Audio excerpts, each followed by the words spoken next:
Thank you for joining us. We're Bly and Holly and we live aboard 34 Vampires as continuous cruisers. Join us as we travel the canals of the UK through cities, towns and beautiful countryside. From peaceful mornings on the water to navigating busy locks, we share it all. Our adventures, the occasional mishaps, the beautiful scenery, our daily life and the wonderful wildlife around us.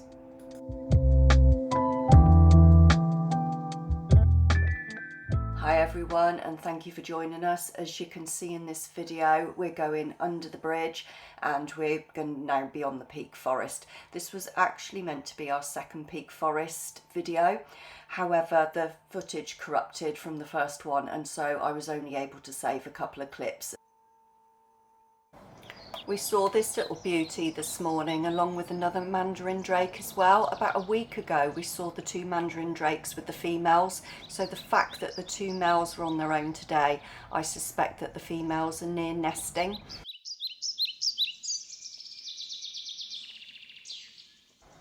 Although we've been getting a lot of sunny days recently, we've been finding by about 5-6 o'clock it tends to start getting a bit cold again. So we thought we'd try not to get any more coal for this year because we've been using a lot of it over the winter. And so we went on a bit of a wood hunt to go and see what we could find and went out with the chainsaw. And yeah, found a lovely lot of wood that had already been cut down and dumped. Sort of, it looked like somebody had sort of put it over their wall and it had fallen down the bank next to the towpath. So we went and picked that up and took that back to the boat. And later on in the video too, you'll be able to see part of the short cruise that we make. We only did a short one this time just to move up a little bit. We've been having trouble with one of the mooring pins where we were, and there wasn't really sort of anywhere to kind of keep it in, so it was staying in but we were constantly having to recheck it. So we decided to move up a little bit further just to make sure we didn't sort of get caught adrift or whatever during the night or when we were out.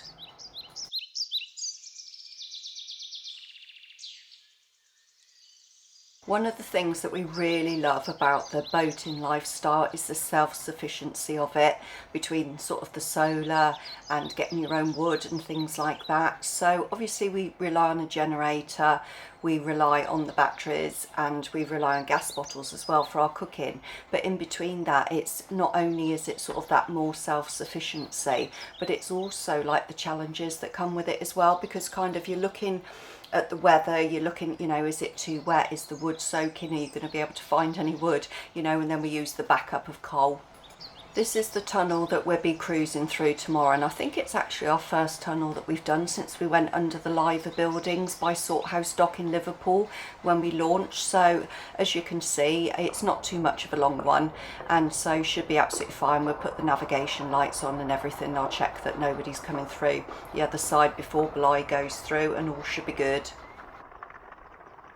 Unfortunately, we couldn't get up closer to these. If we zoomed in, I think it would have gone a bit too blurry if we'd have zoomed in that far because they're a little bit shy. But this is one of the pairs that of the mandarin ducks that we actually saw about a week ago.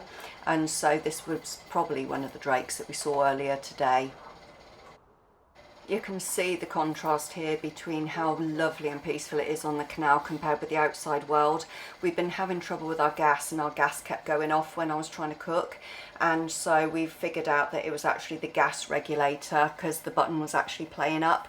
So we found a caravan place that didn't have one in stock, but luckily the guy that worked there said we could have one posted there, so we went back and went and picked one up. But as you can see, sort of like the difference between walking along the canal and then getting in the car and going off down the busy road, especially on the bank holiday weekend, which it was, and we had to go up the motorway and everything because we weren't able to get one delivered locally. The lady at the local post office wouldn't have it allow us to have it delivered there.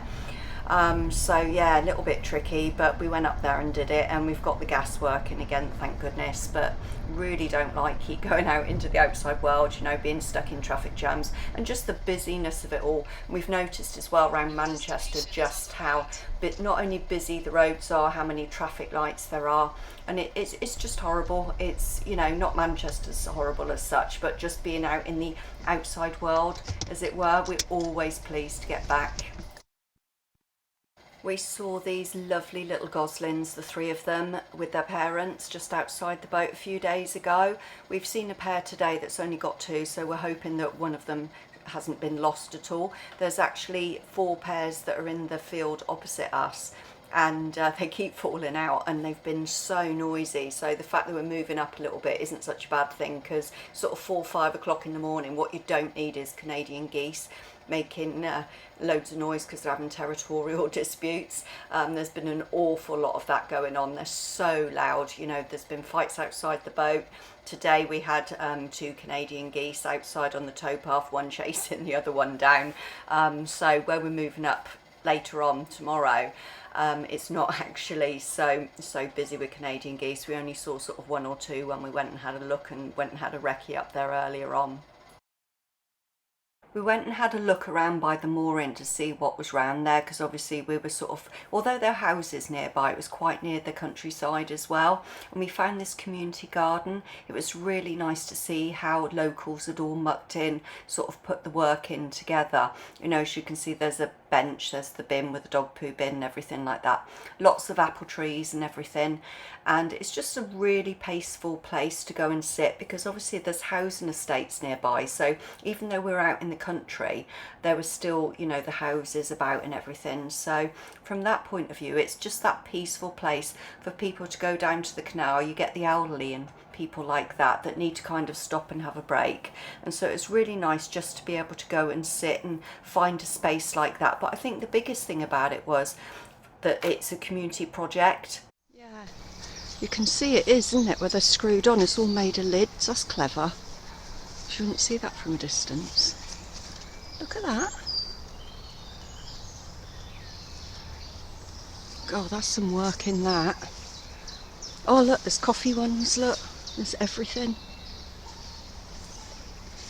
Well, it says recycle me on some of them. Somebody has, haven't they? No. Oh, okay.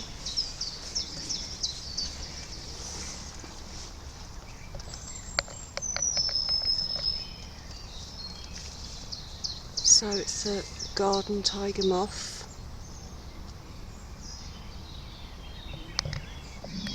It's the insect hotel. It's what? Nut Mile. Sorry. What's it called?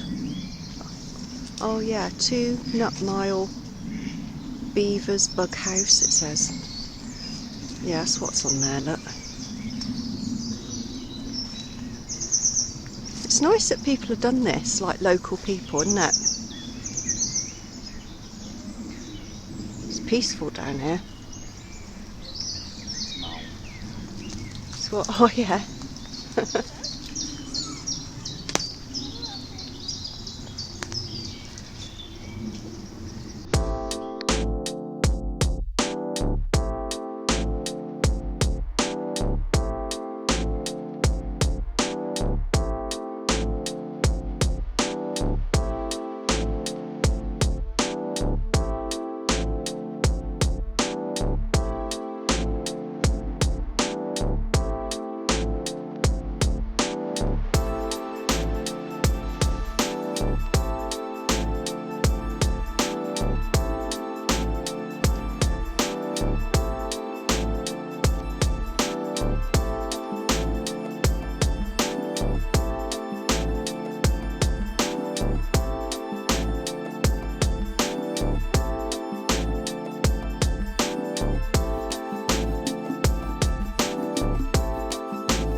Have a seat and rest a while. The placing of this bench was organised by Woodley and Romley Towpath team. Let's see, what does that say? Something or other. Kindly donated and installed by George Cox, Bredbury, December 2021.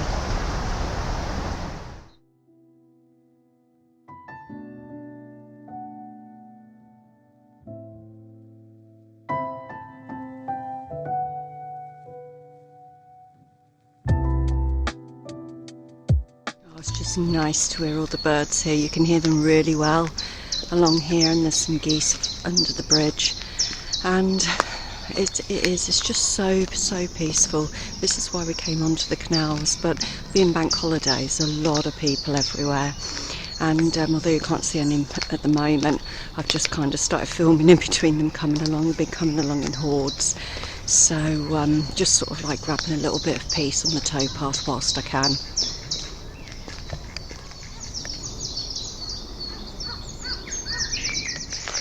Always a lovely sight when I come round a corner, so getting near to home. So after being out on bank holiday, it's just been so busy, and we had to go out and get the gas regulator earlier and go on the M60 and everything, sort of bank holiday Saturday. So you come back down by the canal and you start walking back home towards your boat, and then it just becomes peaceful again. And it would just be nice sometimes if the towpath was a bit quieter. As you can see, there's not sort of many people here at the moment, but today it's sort of been non-stop, and people don't seem to have any awareness, like when they're walking past your home, you know, they're standing outside your boat really loudly talking about your boat, or of all the places they can stop and talk to people, it tends to be right outside your boat. And obviously we don't own the towpath, but it would just be nice if people kind of had a bit of an awareness. You know, when the window's open, it's obviously, you know, somebody in there. But yeah, just getting home now, and I feel absolutely knackered. You can see sort of it's not sunny out or anything, but it is so humid and hot, so sort of even having the windows open or coming outside in a t-shirt or whatever doesn't seem to make any difference at the moment.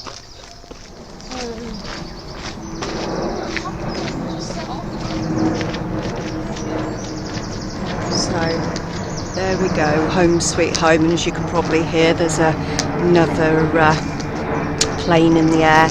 I think we must be pretty near Manchester Airport here, because we've had an awful lot of planes going over. We're sort of hearing them at night and in the day and everything. It's not really bothering us, you know, between that and the geese. It's noises that you kind of get used to. Anyway, I'm going to pop off now for a bit because I need to go in, so I'll catch you later.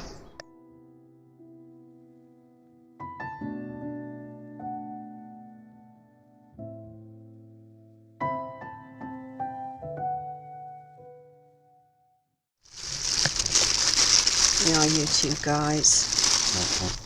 Yeah. Yeah. Yeah. Oh, you nicked the whole bit. You weren't meant to do that.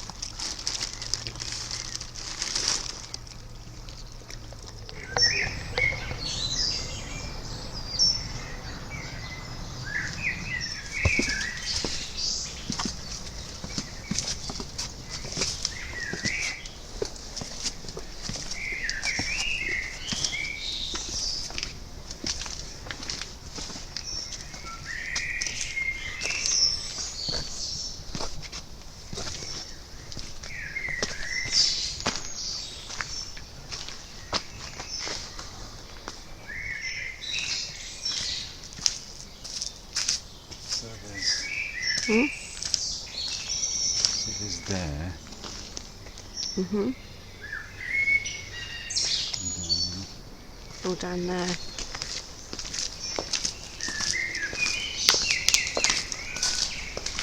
It's nice and wide there for other boats to pass. Oh, I got a workway because of the bridge.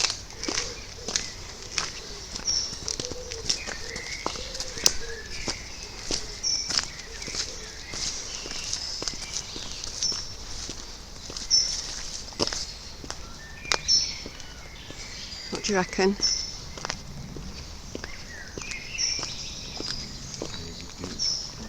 It is, it's gorgeous. Not going to get much solar though.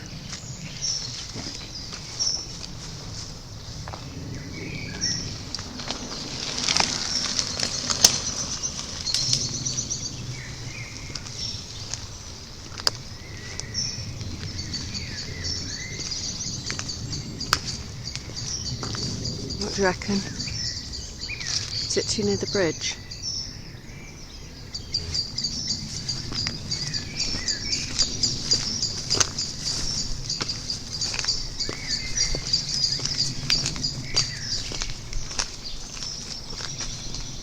It's getting the pins in, isn't it?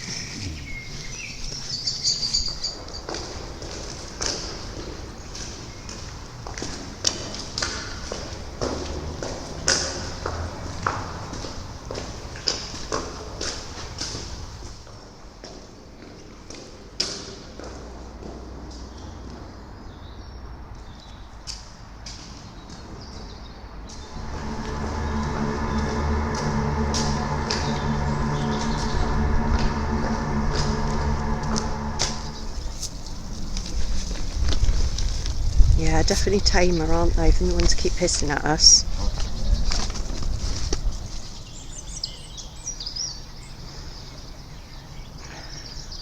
So Bly's just putting the tyres on the bow, the tyres that we use for extra fenders when we're wild mooring, and you can see the geese over there in the field.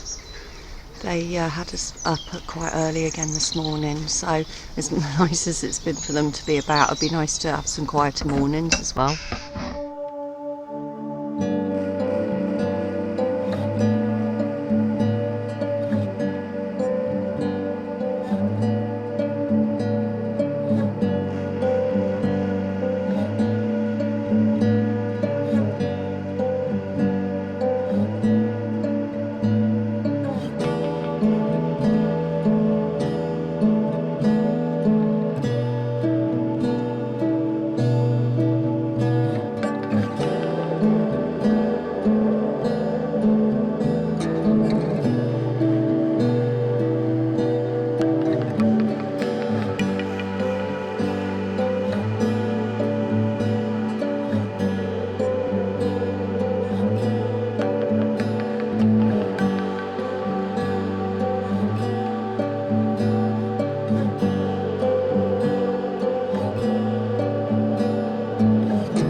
This is the tunnel that you saw us walking through earlier, and unfortunately we had a little bit of a bump. Another thing as well, in case anybody feels the need to point it out, we are aware we do need to start pulling our fenders up in these tighter gaps. We keep forgetting to, and we should have on this journey.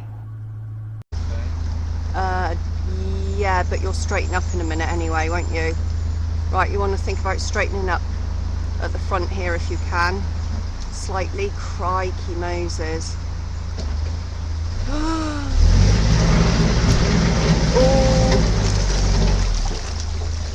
Yeah. Okay, love. Alright. You okay? Yeah.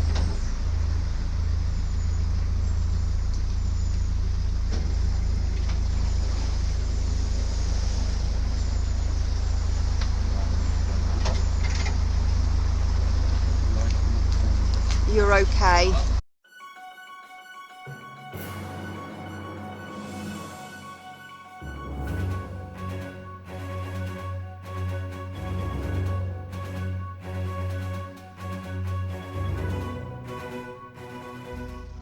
Apologies, I'm a bit croaky when I'm doing this bit of voiceover, as I've not been very well the past week. I've had a couple of days in bed and been feeling pretty rough. So as you can see, we're pretty pleased to get out of that tunnel after the bump. So luckily, as the wording said that came up, it was just minor damage really, and it had just taken some of the grey paint off the corner rail at the front, so it hadn't even taken it down to the metal. It looked a little bit more dramatic than it actually was, because Bly kind of stopped in, you know, in time, as it were, before it was able to do any more. But yeah, that's something I'll get onto this afternoon, is getting a little bit of paint on that to sort it out. So it's our new mooring spot for a little while. Won't be staying there for too long, probably a few days, and then moving on again.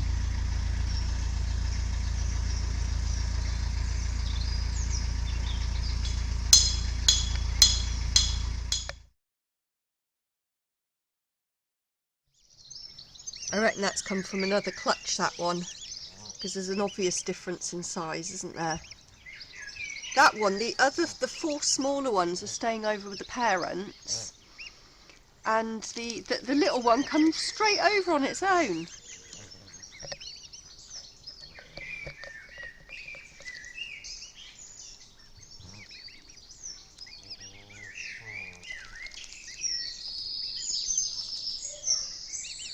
Gosh, you're a plucky little one. Yeah?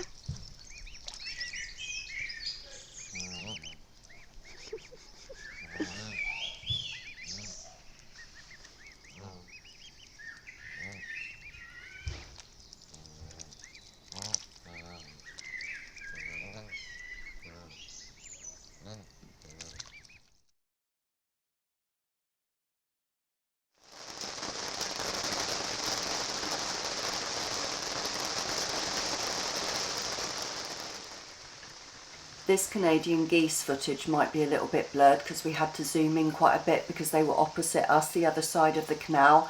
As you can see, it's still heavily raining, and the goose on the left is the female, and she's actually got her wings out like that because she's got 5 babies sheltered underneath to keep them dry. When the rain started, the parents had actually walked them and helped them to get up the bank and then up onto the steps. It was really lovely to see, and as you can see here, they've come out now. It's not raining quite so much, and they obviously feel a bit safer to come out, because I don't know if you know that when they've still got their fluffy down like that, although they might go on the water and you know they might be swimming about, if they get sort of like quite waterlogged, quite drenched because they haven't got their proper feathers that the rain is able to run off of, they can actually get cold and it can be fatal for them. So that's why the parents were actually sort of like sheltering them and getting them out of the water, as it were, when the heavy rain came. Had actually hoped to get out and get some more footage today, but as I'm feeling a bit rough and got up a bit late, wasn't to be. So I'm going to leave this video here. I hope you've enjoyed. If you like it, please press the like button, notifications and share. And obviously if you're not subscribers, it'd be really appreciative if you were able to subscribe, because obviously it's free to do so. It helps us, and obviously then the notifications will come through if you've ticked that box, as it were. So thank you again, and we'll catch up with you soon again on the Peak Forest.